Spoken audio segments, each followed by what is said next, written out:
नमस्कार साथियों। इस समय यूपी पुलिस 32,679 भर्ती को लेकर कई सारी cut off video, normalisation video और रिजल्ट की अपडेट बताई जा रही है। और इसके लिए बच्चे कहीं भी जाकर कट ऑफ, रिजल्ट अपडेट ये सब देख भी ले रहे हैं। और अगर उनके नंबर टीचर द्वारा बताई गई वीडियो में आ रहे हैं तो वह खुश हो जाते हैं और पूरी वीडियो भी देख लेते हैं। तो मैं आपको उन शिक्षकों की तरह आपको संतुष्टि देने के लिए या भ्रम में रखने के लिए ऐसी वीडियो बिल्कुल भी नहीं लाया हूँ।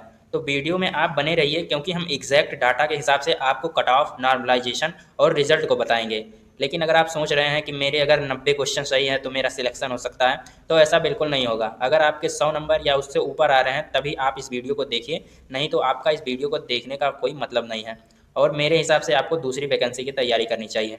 तो सबसे पहले हम कट ऑफ को छोड़कर नॉर्मलाइजेशन की बात करेंगे, क्योंकि नॉर्मलाइजेशन जो है उसी में मार्क्स जो है घटते और बढ़कर डीबीपीएसटी के लिए कट ऑफ तक आपको ले जाएगी। तो सबसे पहले आइए नॉर्मलाइजेशन देखते हैं, वो भी पिछले साल का। तो ये हमारा पिछले साल का नॉर्मलाइजेशन है। इसमें जो है ये हमारा जो शिफ्ट 1 और शिफ्ट 2 है, ये 23 अगस्त को हुई थी परीक्षा, और इसकी 24 अगस्त को, और ये 25 और ये 26 और ये 27, 5 दिन टोटल परीक्षा हुई थी। और इसमें जो है अगर आप देखेंगे तो ये नॉर्मलाइजेशन है, इसको देखिए आप केवल बस, ये नॉर्मलाइजेशन है। तो सबसे ज़्यादा नॉर्मलाइजेशन किस में हुआ था और सबसे कम किस में हुआ था, यही आपको इस जो है कट ऑफ दिखाने का मतलब, ये नॉर्मलाइजेशन दिखाने का पूरा मतलब है कि आप इतना देखिए कि सबसे ज़्यादा जो है नॉर्मलाइजेशन किस शिफ्ट में हुआ था और सबसे कम किस में हुआ था। तो सबसे ज़्यादा जो नॉर्मलाइजेशन हुआ था वो शिफ्ट 1 में हुआ था। शिफ्ट 1 में मतलब जो परीक्षा सबसे पहले थी, जैसे इस समय की बात करें जो अभी हाल में हुई 32,679 भर्ती वाली, उसमें 8 जून की फर्स्ट शिफ्ट जो थी वो सबसे हार्ड मानी जाती है, अगर हम पिछले साल के मुकाबले देखें तो उसी तरह। तो ये सबसे हार्ड ही रहेगी, चाहे इसके कंपेयर में दूसरी शिफ्ट भले ही क्यों ना हार्ड हो, क्योंकि जो पिछले साल की थी उसमें जो टीचर सभी एग्जैक्ट डाटा बता रहे हैं सभी टीचरों का, वो लगभग था कि जो 23 अगस्त की सेकेंड शिफ्ट थी ये सबसे हार्ड शिफ्ट थी। ठीक है, सबसे ज़्यादा नंबर इसमें बढ़ने चाहिए थे, जो 11 नंबर बढ़े हैं। लेकिन क्योंकि ये पहले ही दिन होता है पेपर, तो इसमें बच्चे जो हैं इनमें कोई आइडिया नहीं रहता है कि कैसा पेपर आएगा। तो 8 जून की फर्स्ट शिफ्ट, ठीक है, 8 जून की जो फर्स्ट शिफ्ट है इसमें सबसे ज़्यादा नॉर्मलाइजेशन आपको देखने को मिलेगा, जो कि 15 से 20 नंबर तक जा सकता है, क्योंकि पिछली बार भी 15 गया था, तो 15 से 20 हम मोटा मोटा मानकर चल रहे हैं। ठीक है, 8 जून की फर्स्ट शिफ्ट। और उसी तरह बात करें कि इसमें और नॉर्मलाइजेशन किस में होगा, तो वो थी हमारी 9 जून की सेकेंड शिफ्ट। 9 जून की सेकेंड शिफ्ट में भी आपको 12 से 15 नंबर का नॉर्मलाइजेशन देखने को मिल सकता है। ठीक है, ये थी हमारी सबसे जो है नॉर्मलाइजेशन किस शिफ्ट में सबसे ज़्यादा होगी इस बार। तो ये दोनों शिफ्ट है, 8 जून की फर्स्ट शिफ्ट और 9 जून की सेकेंड शिफ्ट। और कौन सी शिफ्ट है जिसमें नंबर घट भी सकते हैं, तो जो 9 जून की फर्स्ट शिफ्ट थी, 9 जून की फर्स्ट शिफ्ट, इसमें अब की बार जो है 0 नंबर या फिर नॉर्मलाइजेशन में आपके नंबर जो है घट भी सकते हैं। तो वो 9 जून की फर्स्ट शिफ्ट जो है इस बार सबसे आसान मानी गई है डाटा के हिसाब से। तो ये तीनों शिफ्ट जो है मोस्ट इम्पॉर्टेंट है, बाकी जो है उसमें बढ़ेंगे, 4 से 6 नंबर, 6 से 8 नंबर बढ़ सकते हैं, बाकी जो 10 की से फर्स्ट सेकंड है, इसी तरह 8 की सेकंड है। तो ये था हमारा नॉर्मलाइजेशन का खेल। देखिए मैंने नॉर्मलाइजेशन क्यों बताया, क्योंकि अगर आप मान लीजिए, क्योंकि अगर हम मान लें किसी बच्चे का आ रहा है इस वक्त कि उसके 108 क्वेश्चन सही हैं, 108 क्वेश्चन सही हैं, और वो मान लीजिए ओबीसी का बच्चा है या फिर एससी का बच्चा है, तो मान लीजिए 108 है। तो नॉर्मलाइजेशन अगर 16 नंबर अगर हम मान के चलें, तो इसका मतलब है इसके 8 क्वेश्चन और भी सही हो गए। ठीक है, 8 क्वेश्चन और भी सही हो गए, मतलब इसके 116 जो है क्वेश्चन सही हो गए। जो पहले 108 दूना 216 नंबर बन रहे थे, अब कितने बन रहे हैं, 232 नंबर। देख रहे हैं, तो मतलब इतने पर तो एससी का अगर है तो आराम से सिलेक्शन हो जाएगा, ओबीसी का भी है तो वो भी डीबीपीएसटी के लिए क्वालिफाई हो जाएगा। ठीक है, तो नॉर्मलाइजेशन का बहुत बड़ा खेल है कट ऑफ में। तो इस तरह नॉर्मलाइजेशन पर ही कट ऑफ आधारित है। तो साथियों, ये हमारा 1 लाख स्टूडेंट्स का लगभग डाटा है, जो कि उन्होंने बताया है कि उनके इस बार कितने मार्क्स जो है, कितने से कितने मार्क्स आ रहे हैं। तो इसी तरह हम देखेंगे 160 से 170 मार्क वाले इतने कैंडिडेट हैं, 171 से 180 इतने, और इसकी बात हम नहीं करेंगे, ठीक है। ठीक है, यहाँ तक हम बात नहीं करेंगे। अब जो 201 से 210 मतलब 100 क्वेश्चन जिसके सही हैं, वहाँ से अब आप देखेंगे कि कैंडिडेट्स की संख्या बढ़ती जा रही है। देखिए 201 से 210 जो है 2989, 211 से 220 5582, इसी तरह 221 से 230 8830 और 231 से 240 यहाँ पर सबसे ज़्यादा आपको देखने को मिलेगा लगभग 12,000 है, ठीक है। मतलब उनके कितने क्वेश्चन यहाँ पर अगर हिसाब से लगाएंगे तो 115 क्वेश्चन, 115 से 120 क्वेश्चन जो है उसमें सबसे ज़्यादा कैंडिडेट्स आ रहे हैं, ठीक है, लगभग 12,000। ये 1 लाख स्टूडेंट्स का डाटा है।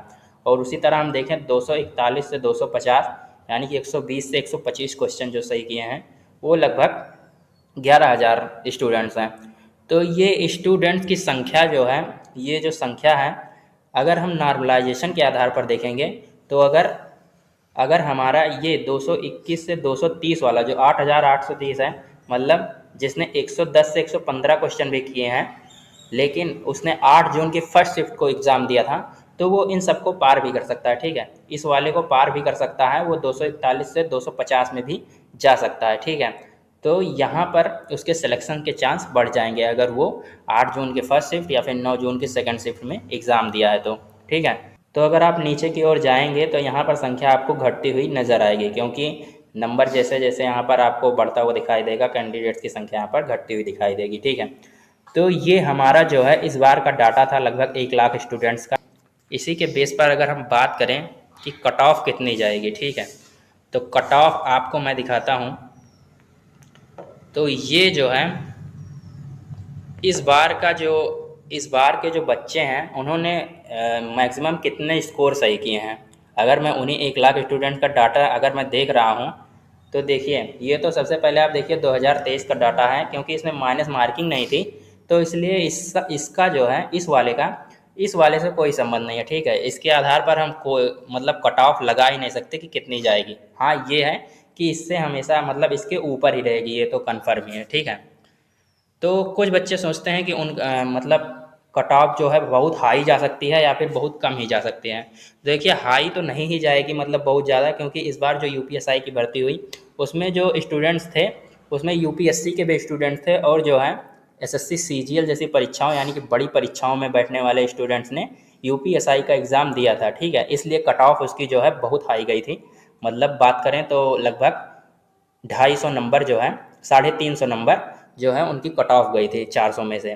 तो उस तरह से ये बिल्कुल नहीं जाएगी। और भर्ती की बात करें तो उसमें 4,000 कुछ पद थे, जबकि इसमें जो है इसमें तो आपके 32,000 पद हैं, ठीक है, लगभग 8 गुना। तो 8 गुना है, इसलिए कट ऑफ उतनी आप बिल्कुल भी एक्सपेक्ट मत करिए कि मेरे 150 में से मतलब 300 में से मेरे अगर 250 हैं तभी मेरा सिलेक्शन होगा, तो ऐसा बिल्कुल नहीं है। उसके लिए आपका जो है कास्ट भी मैटर करता है कि आपके कास्ट में आप कितना नंबर लेकर आए हैं। तो अगर हम जनरल की बात करें तो जनरल का जो एवरेज जा रहा है मतलब यहाँ पर 1 लाख स्टूडेंट्स का, तो एवरेज कितना जा रहा है देखिए 234 जा रहा है। ईडब्ल्यूएस का 235, ओबीसी का 237 और एससी का 223 और एसटी का 208, ये एवरेज जा रहा है आपकी। मतलब कट ऑफ तो थोड़ा बढ़ेगी ही लेकिन उतना नहीं जाएगी। तो ये एवरेज है, इतना तो मतलब इतना होना ही चाहिए। या फिर आप जो है जैसे 223 ये एससी दिखा रहा है, तो मैंने जिस तरह पहले बताया कि आपका एग्ज़ाम अगर 8 जून की फर्स्ट शिफ्ट या फिर 9 जून की सेकंड शिफ्ट को था, तो नॉर्मलाइजेशन से भी आप यहाँ तक पहुँच सकते हैं, इसको पार कर सकते हैं, ठीक है। तो अगर हम मोटा मोटा मान कर चलें तो 234 जो है यूआर की, ठीक है, ऐसे नहीं बात करेंगे। अगर आपके 120 क्वेश्चन सही हैं तो आप जनरल में फ़ाइट करेंगे, ठीक है। उसी तरह आपके लगभग 116 क्वेश्चन है तो आप ईडब्ल्यूएस और 116 ही लगभग मानकर चलेंगे ओबीसी का भी, क्योंकि इन दोनों का लगभग सेम ही जाता है, तो ये होगा। और एससी की बात करें तो 106 भी हो सकता है, ठीक है, 106 से 112 नंबर भी आपका हो सकता है, ठीक है, क्योंकि अभी नॉर्मलाइजेशन का भी खेल होगा, ठीक है। तो ये हो जाएगा, यही हमारा जनरल, ईडब्ल्यूएस और ये हमारा ओबीसी और ये हमारा एससी। तो यही अब की बार कट ऑफ रहने वाली है लगभग। डीबीपीएसटी के लिए कट ऑफ है, याद रखिएगा, ये केवल डीबीपीएसटी के लिए है क्वालिफाई करने के लिए। तो ये हमारे कट ऑफ था।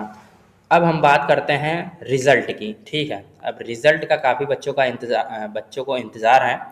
तो रिज़ल्ट देखिए, रिज़ल्ट जो है, अगर हम ये 17 की जो DBPST मानी जा रही है इस समय, 17 को DBPST होने वाली है, अगर होती है, अगर वो उसी तरह होती हैं तो 2 तारीख को हमारा जो है रिज़ल्ट आ जाएगा। क्योंकि इसका कारण भी है कि यूपी होमगार्ड का जब रिज़ल्ट आया था, DBPST के लिए जो रिज़ल्ट आया था, उसके 15 दिन पहले जो है, 15 दिन पहले जो रिज़ल्ट है वो आ गया था। DBPST से 15 दिन पहले आपको पता चल गया था कि मेरे कितने मार्क्स आ रहे हैं, मतलब मैं क्वालिफाई हूँ या नहीं।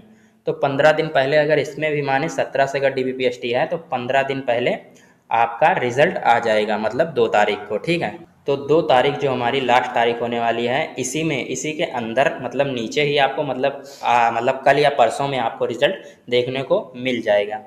तो साथियों, अगर आपको वीडियो पसंद आई हो तो चैनल को सब्सक्राइब कर लीजिए, क्योंकि अगर कोई भी रिज़ल्ट की अपडेट आती है तो सबसे पहले आप तक पहुंचेगी। मिलते हैं नेक्स्ट वीडियो में। जय हिंद।